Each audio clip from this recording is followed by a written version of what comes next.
Et bonjour tout le monde, c'est Perrine de la boutique dans mes pochettes. Bienvenue sur une nouvelle vidéo de Project Life. Nous allons scraper la semaine 27 avec la nouvelle collection des vacances qui s'appelle les grandes vacances. A tout de suite. Alors nous en sommes donc à la première semaine du mois de juillet. Je dis nous comme si tout le monde était pareil que moi, sauf que non, pas forcément. Mais peu importe, moi j'en suis à la première semaine du mois de juillet. Et donc je vais scraper avec cette nouvelle collection. Donc j'ai déjà scrapé il y a 15 jours en arrière. Mais là ça y est, on est dans le vif du sujet. C'est pas encore tout à fait les vacances, parce que les vacances scolaires sont à la fin de la semaine que je scrape là. Mais c'est pas grave, il y avait quand même un petit air de vacances dans l'atmosphère. Dernière semaine d'école, les filles ont fait plein d'activités super sympas. Capucine a fait un escape game à l'école. Pauline a été visiter sa nouvelle classe. Enfin bref, c'était une semaine qui sentait bon les vacances. Et j'avais envie du coup de retracer ça sur cette page. Donc j'ai 3 photos de notre extérieur. Voilà, ça fait bien vacances. La piscine, la terrasse fleurie et puis mes pieds en tongs. Et puis j'avais aussi noté pas mal de choses, toujours pareil sur mon outil sur Notion. Donc je raconte toujours beaucoup de choses. Et donc là j'ai eu la place de mettre 3 cartes de journaling. J'avais prévu de changer la façon dont je fais le journaling. J'avais envie d'imprimer directement sur les cartes PL. Alors j'ai commencé à faire. Et puis je me suis dit, ça va être un boulot de dingue toutes les semaines si tu veux faire ça. Donc je suis revenue à ce que j'avais l'habitude de faire et que je maîtrise. Je suis restée dans ma zone de confort. Et des fois c'est bien de rester aussi dans sa zone de confort. Ça permet d'aller un petit peu plus vite sur des choses qui ne sont pas toujours hyper intéressantes. Et ça permet de prendre le temps aussi sur des choses qui nous intéressent pour le coup un petit peu plus. Notamment la déco. Je préfère 100 fois passer un peu de temps sur ma déco que sur bidouiller des fichiers. Parce que là, il aurait fallu que je colle avec du masking tape mes cartes sur une feuille A4 pour les faire imprimer, pour bien les caler. Enfin bon, là, je pense qu'il y a des filles qui ont l'habitude. Je crois que... Alors Charlène, elle fait à la machine à écrire. C'est Karine qui fait à la... qui imprime sur ses cartes de journaling. Et c'est Agnès aussi qui fait ça. Je pense que quand on a l'habitude, ça doit pas être si chronophage que ça. Mais bon, du coup je suis restée avec mon idée d'imprimer mon journaling sur du papier Bristol. Et je vais créer à chaque fois, comme d'hab en fait, une petite en-tête. Donc là j'utilise la planche de tampon Mes étiquettes personnalisables, qui est sortie en même temps que la collection de juillet-août. Je vais utiliser le quart de rond plein qu'on a sur la planche et je vais tamponner en haut avec la Abandon Coral et en bas, mais après, avec la Peacock Feather. Donc ça me fera 2 demi-cercles en haut, en bas. Là je me suis demandé est-ce que je ferais pas une frise, mais non, je vais au plus simple. Et ensuite je vais coller un petit sticker couleur des expressions qui correspondaient bien avec le journaling.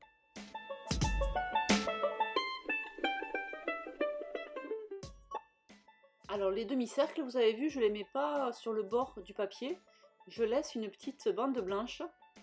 Ça me plaît mieux. D'ailleurs, je me rends compte que à droite, c'est pas tout à fait centré. Bah, c'est pas grave. Ça, c'est mon côté un peu bourrin où j'y vais. C'est pas grave, c'est pas très choquant. Donc je laisse un petit filet blanc. Ça permet d'aérer. Je sais pas, ça me plaît mieux. Donc là, je prends les 3 expressions qu'il y a sur la planche de sticker couleur. Donc, je ne suis là pour personne. Ça, c'était au week-end, j'étais toute seule à la maison, c'était trop bien. Les pieds dans l'eau.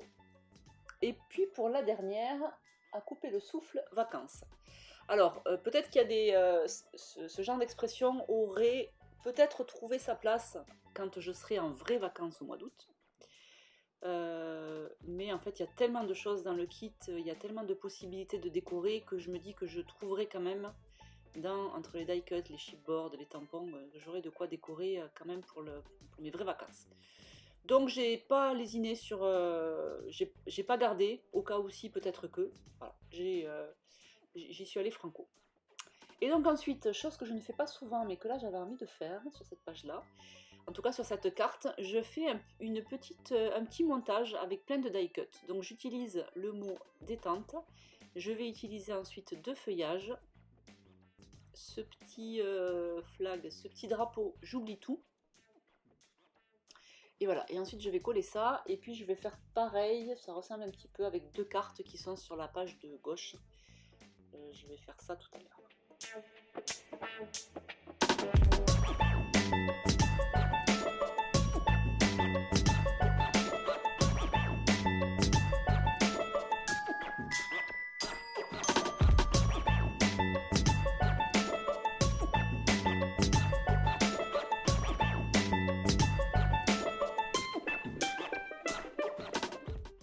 Alors, est-ce que vous aussi, ça vous arrive de faire plein de petits montages comme ça, on positionne bien les éléments, on va pas les toucher, on se dit qu'on va arriver à coller sans les, sans les toucher, et à chaque fois, il y a tout qui part en vrille. Bon là, c'était pas très grave, c'était assez simple comme disposition, mais je me rappelle avant quand je faisais des choses un petit peu moins simples dans mon scrap, alors je me cassais la tête pendant pas des heures, mais pendant de longues minutes pour positionner tous mes éléments, et quand il fallait coller, comment je vais faire? Je vais pas me rappeler où j'avais mis, comment. Bon voilà, là comme je vais au plus simple, c'est assez facile. Et donc je tamponne avec de la Versafine noire, enfin. Versafine noire pour apporter un petit peu de contraste, parce qu'il y a beaucoup de couleurs sur cette double page, entre le bleu turquoise et le orangé saumon. Voilà. Et puis j'avais déjà pas mal de couleurs sur ma déco pour la carte du haut là, et donc du coup le enfin en noir contraste le tout et ça me va bien. J'ai continué à utiliser aussi ma planche de stickers transparents de la précédente collection. Alors autant je trouve que les stickers couleurs, ben, comme c'est pas forcément les mêmes couleurs, c'est difficile de les recycler. Mais par contre pour les stickers transparents d'une collection sur l'autre, vous pouvez garder les planches avec vous et ça passe pas trop mal. Ça passe bien. Là par exemple l'arc-en-ciel, ça allait bien pour esprit de famille, ça va très bien pour les grandes vacances, ça aurait bien été aussi pour printemps gourmand et ça ira sûrement bien aussi pour la collection de l'automne qui est terminée et qui est trop belle. Oh là là, Béatrice elle a encore fait un truc de dingue, j'ai trop hâte de vous la montrer déjà, mais non, là on en a encore les grandes vacances, vous venez juste de recevoir les grandes vacances. Je vais pas vous parler de la collection d'automne. Donc, ensuite, je décore cette petite carte cerveau déconnecté, je profite. Donc là, c'est pareil, je fais un petit assortiment entre die cut et planche de mots. Donc là, sur le mot, je peux pas, j'ai piscine. Voilà, ça va bien. Je reconnais que quand on a les mots qui vont bien avec les photos ou avec le texte, c'est quand même vachement bien. C'est quand même vachement bien. Donc là, j'en profite. J'ai aussi ressorti, vous avez vu la carte en tongs à la cool à côté de ma photo avec les tongs. Alors ça, typiquement, ça c'est une carte que j'aurais pu ne pas utiliser là parce que je n'y pensais plus, que je l'avais. Et c'est en feuilletant mes cartes que je l'ai retrouvée. Et je me suis dit, oh là là, mais ça il faut la mettre avec ma chaussure, avec ma photo de tongs. Mais bon, typiquement, ça c'est le genre de choses que je peux me retrouver à la fin des 2 mois, d'avoir scrappé la collection et de me dire ah ben là, j'ai pas pu l'utiliser, j'avais pas la bonne photo. Donc c'est bien de, je sais pas comment il faudrait faire, prendre une photo de toutes les cartes, non, mais faut pas hésiter à bien feuilleter tout avant de placer les éléments de déco. Franchement, j'ai pas d'astuce pour ça. Moi j'y vais un peu bourrin, il y a un truc qui me plaît, je colle. Je passe pas 3 ans non plus à choisir mes embellissements. Donc, déjà, je trouve que j'ai fait un gain, enfin j'ai gagné du temps sur ma recherche de die cut depuis que je les mets à plat sur le calendrier cartonné là que j'ai. Bon, moi j'ai mis sur un calendrier, mais vous pouvez le mettre sur une autre surface. Du moment qu'elle est suffisamment grande pour pouvoir y présenter tous les die cuts. Là, c'est vrai que je passe un temps fou, alors qu'avant il fallait prendre die cut par die cut dans une petite boîte et je m'en sortais pas. Là, c'est plutôt sympa. Bon bref, tout ça pour blablater et pour ne rien dire. Et on arrive à la fin déjà de cette vidéo. Mon Dieu que c'est passé vite. La page a été faite en 30 minutes. Bon, je ne vous parle pas du temps que j'ai perdu au début parce qu'avec cette histoire de peut-être imprimer le journaling sur les cartes, en fait ça m'a déstabilisée parce que généralement quand je commence une double page, j'ai mes cartes de journaling.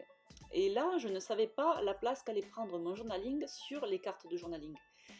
Donc j'étais un peu perdue, combien de cartes de journaling je mets, voilà, bon, écoutez, ça m'a gonflé, j'ai dit bon, allez c'est pas grave, on fait comme on fait d'habitude, la carte de journaling imprimée ça va bien, et au moins quand j'ai tout de disposé, mes cartes de journaling et mes photos, j'ai plus qu'à faire la déco, et c'est moins prise de tête, en tout cas je trouve pour nous.